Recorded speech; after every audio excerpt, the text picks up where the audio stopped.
Muy buenos días, ¿cómo estás? Katy Fernández te saluda. Acá estamos en otro nuevo día que nuestro Dios nos está regalando para abrir juntos la palabra de nuestro Dios Creador. Gracias por estar ahí. Te invito a que traigas tu Biblia y que oremos. Amado Padre Celestial, gracias por este nuevo día. Tú eres nuestro único Dios vivo, nuestro Dios creador a quien deseamos adorar y servir por siempre.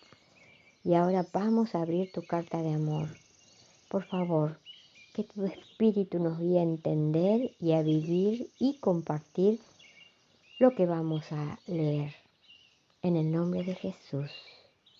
Amén. La lección de esta semana lleva por título El origen y la naturaleza de la Biblia.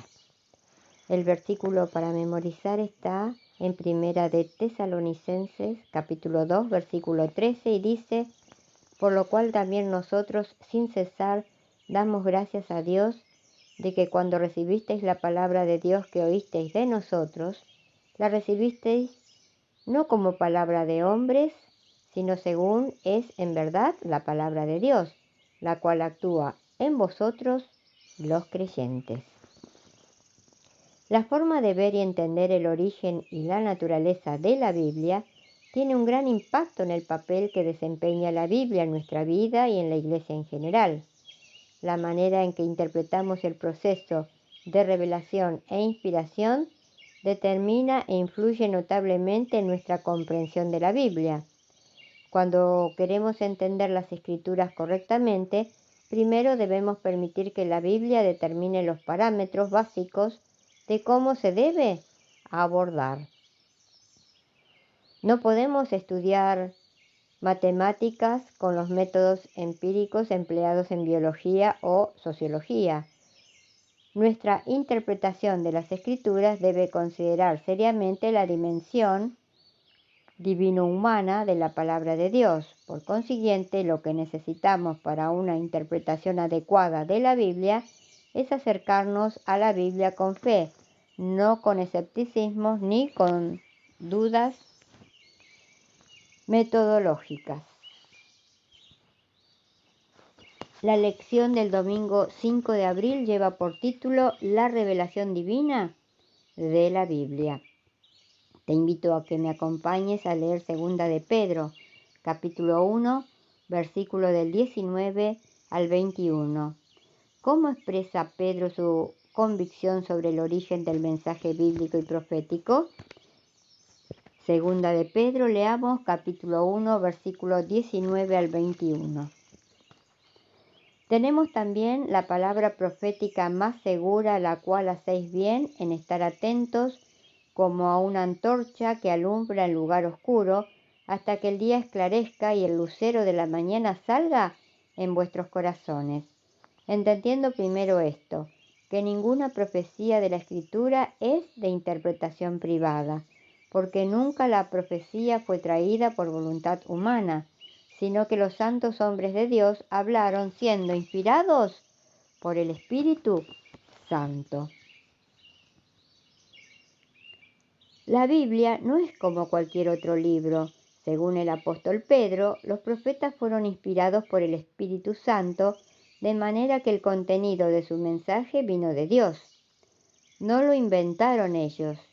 En lugar de ser fábulas artificiosas, como dice 2 de Pedro 1:16, el mensaje profético de la Biblia es de origen divino y por lo tanto es veraz y confiable. Los santos hombres de Dios hablaron siendo inspirados por el Espíritu Santo. 2 de Pedro 1:21. Dios obró en el proceso de revelación al dar a conocer su voluntad a personas escogidas. La comunicación verbal y directa entre Dios y las personas específicas es un hecho ineludible de las Escrituras. Esta es la razón por la cual la Biblia tiene una autoridad divina especial y debemos tener en cuenta el elemento divino en nuestra interpretación de las Escrituras. Es apropiado llamar Santas Escrituras, Romanos capítulo 1, versículo 2, y 2 de Timoteo 3:15, a los libros bíblicos, considerando que nuestro Santo Dios es su principal autor. La Escritura también fue dada con propósitos prácticos. Es útil para enseñar, para reprender, para corregir y para instruir en la justicia, a fin de que el siervo de Dios esté enteramente capacitado para toda buena obra. 2 de Timoteo capítulo 3, versículos 16 y 17, Nueva Versión Internacional.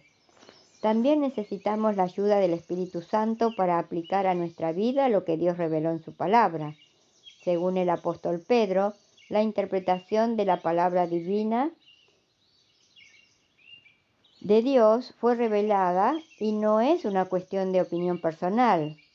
Para entender correctamente su significado necesitamos la palabra de Dios y el Espíritu Santo. La Escritura también dice: porque no hará nada Jehová el Señor sin que revele su secreto a sus siervos los profetas. Amós 3:7.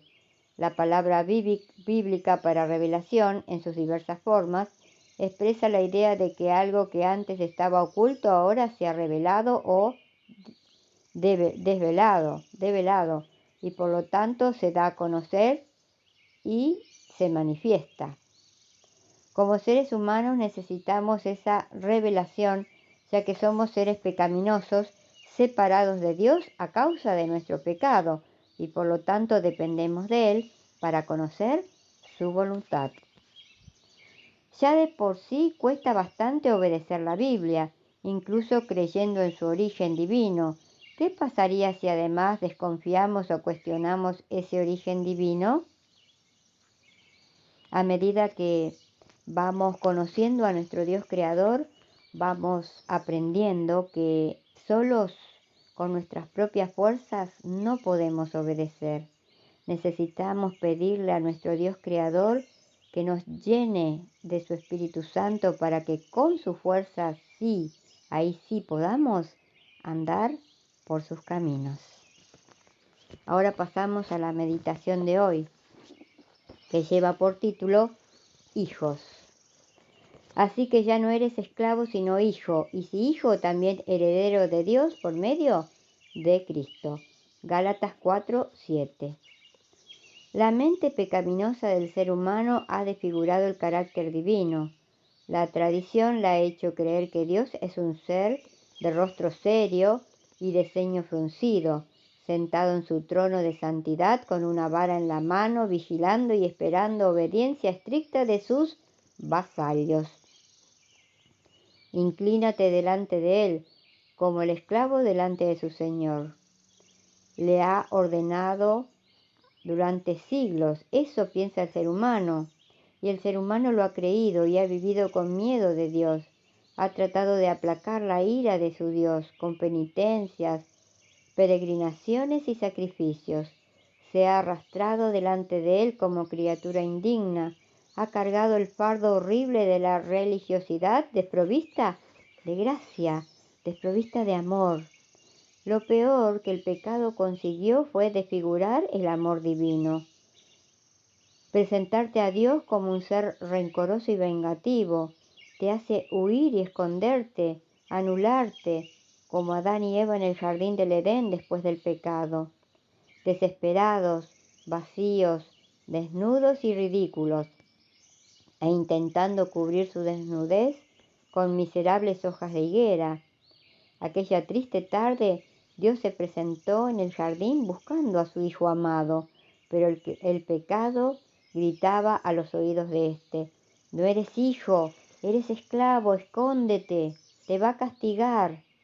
Tal vez sí, seguramente sí, era esclavo del pecado, era esclavo de Satanás, pero no era esclavo de Dios, su Padre amante. Era esclavo del enemigo de Dios, del diablo, castigado impiadosamente por el peor verdugo que alguien pueda tener, la conciencia tergiversada por el pecado. El versículo de hoy, sin embargo, trae la más extraordinaria noticia que alguien pudiera recibir. Ya no eres esclavo de nadie. No necesitas serlo. Tu Dios vivo, tu Dios todopoderoso, pagó el precio de tu rescate.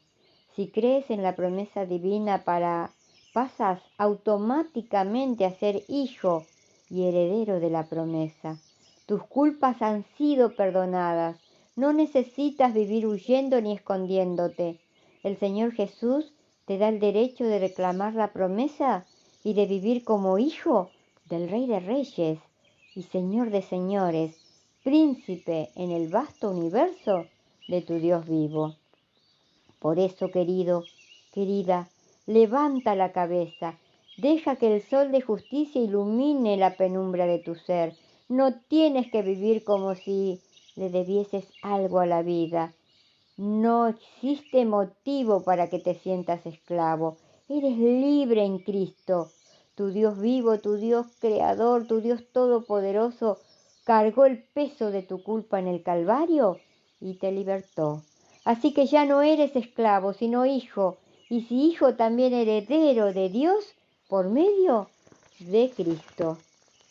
Y recordemos, si nuestras palabras no ayudan, no confortan, no hacen bien o no alegran, que nuestro Dios Todopoderoso nos libre de pronunciarlas. Que tengas un muy bendecido día lleno de la paz de Dios. Te invito para que mañana volvamos a encontrarnos, si Dios quiere. Y gracias, de verdad, muchas gracias, porque estás ahí acompañándome.